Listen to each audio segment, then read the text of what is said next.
C'est avec un immense plaisir que je vous accueille aujourd'hui pour cette conférence de presse sur le thème d'une meilleure valorisation de la viande limousine en France. Les belles limousines sont de retour place de la République. Organisées par la société CV Pleine Maison, ces journées ont pour objectif de mettre en avant la race limousine et ses qualités. Notre volonté, c'est qu'aujourd'hui, la race limousine est quand même, je le redis, connue, présente dans 80 pays dans le monde. Mais surtout, ce qu'on veut, c'est que la race limousine ait aussi sa place dans les assiettes et dans le cœur des Français. Il n'y a pas si longtemps que ça que la viande limousine est dans nos assiettes, en tous les cas, et chez nos bouchers. Avant, elle partait toute à Paris, on ne la voyait pas. Elle était non abordable pour les budgets. Aujourd'hui, dans un contexte économique plus dur, la limousine est la race qui s'en sort le mieux, puisqu'on s'adapte à toute une filière, et la filière est de plus en plus demandeur de race limousine. C'est vrai qu'elle a une particularité. Je pense que si on améliore un petit peu plus encore le côté gras, parce que moi j'aime bien, ce sera vraiment merveilleux parce qu'elle a une tendreté, elle a un côté juteux qu'on retrouve assez rarement. C'est une viande vraiment exceptionnelle. C'est un vrai plaisir, je répète, c'est ce côté, surtout la limousine. Il y a d'autres races en France qui sont un peu pareilles, la Partenaise ou l'Aubrac qui a une finesse de grain un peu similaire. Mais c'est vrai que c'est un... Je sais pas, moi, il y a quelque chose de... Ouais, le tactile avec le rapport au produit tactile est super important. Et on sent tout de suite la qualité de la bête. Notre grande bataille, maintenant, on peut dire que tout le monde a fait le boulot, les éleveurs, la génétique, les institutions, tout d'État. On peut dire que tout le monde a fait son travail. Maintenant, c'est à nous aussi, quand même professionnels de la viande, de passer l'étape suivante avec nos moyens. Comme je l'ai dit, c'est des moyens marketing qu'il faut mettre en place. Et ces moyens marketing demanderont beaucoup d'années, beaucoup d'argent et beaucoup de temps. Pour que les consommateurs puissent identifier facilement une viande d'exception en tendreté et en goût, la marque Or Rouge a été lancée durant ces journées limousines. Sous cette marque-là, nous allons pouvoir garantir une tendreté et un goût supérieur, mais surtout homogène, d'une carcasse à l'autre. Nous avons travaillé avec donc, le savoir-faire de nos équipes, Pleine Maison à Limoges, mais aidés avec des experts techniques et des experts scientifiques, tels que l'INRA et l'Institut de l'élevage. Et c'est l'ensemble de ce travail conjoint sur 3 années consécutives qui nous a permis d'atteindre ce résultat-là. C'est les muscles les plus appréciés par les consommateurs, filets, faux filets, entrecôtes, côtes, rumsteak, cœur de cuisse, qui seront commercialisés sous cette marque. L'Or Rouge, c'est bien parce que ça rappelle aussi...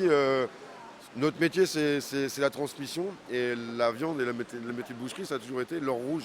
Quand moi j'étais gamin dans ma campagne de la Mayenne, c'était pas le notaire ou le médecin qui était le plus notable du village, c'était le boucher. Parce qu'il avait les terres, parce qu'il avait les bêtes, et l'Or Rouge, ça vient de là. Et je trouve ça bien, un beau rappel du passé. C'est intéressant de voir que quand l'être humain réfléchit et quand il met en action de nouveaux process, eh bien, on va encore améliorer la qualité des produits. Et qu'est-ce que peut souhaiter un cuisinier si ce n'est qu'on améliore sans arrêt les produits? On est obligé, je pense, aujourd'hui, d'écouter le consommateur qui demande encore plus de tendreté, de jutosité par rapport à ce qu'on connaît.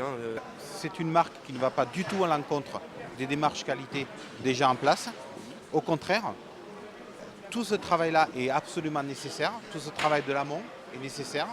Et c'est à nous, abatteurs et transformateurs, de sublimer cette qualité. Et cette marque vient se rajouter et vient en sus de toutes les démarches déjà entreprises sur la viande limousine, mais pour apporter et pour sublimer ces qualités intrinsèques de viande. On a participé à une dégustation de viande, donc en fait, après la dégustation, alors qu'on a mis des notes quand même relativement différentes entre la première assiette et la deuxième assiette, on s'aperçoit que c'était la même bête, mais que donc, le process de maturation était différent, et donc du coup, on profite beaucoup plus des qualités gustatives de la viande et surtout de la tendreté par cette maturation. Ces journées se sont achevées par une vente aux enchères des plus belles vaches de boucherie. Et le record de France des ventes a été battu avec 23 500 € pour une vache de plus d'1 tonne appartenant à l'élevage corrézien Jean-Jacques Brault. Une fois, 23 500, 2 fois, 23 500, 3 fois, c'est pas là. Voilà, je l'ai fait. C'est vraiment une des plus belles bêtes. Hein. Ah oui, franchement, oui. Ah, ça, mes clients, ils vont être contents. Effectivement, aujourd'hui, on est arrivé à un niveau record. C'est la vache la plus chère de France. Mon père a travaillé encore énormément. Et puis, c'est vrai, on est arrivé aujourd'hui à un niveau génétique exceptionnel. On présente des animaux qui aussi sont d'autres caractères exceptionnels. On peut la voir aujourd'hui qui est championne, c'est la meilleure vache du concours. Maintenant, l'objectif, c'est de s'y maintenir, quoi. Et c'est des années de travail. Il a fallu faire naître l'animal, il a fallu faire naître les parents, les grands-parents. C'est un pur produit de l'élevage Bro. Aujourd'hui, 23 500 €, je vous dis encore, c'est exceptionnel, quoi. Elle est née en 2012. Elle nous vient de la station de Moussour de Corrèze. J'ai 6 000 sur ma gauche. Les enchères sont dans le fond à 6 800. In the back. Une fois.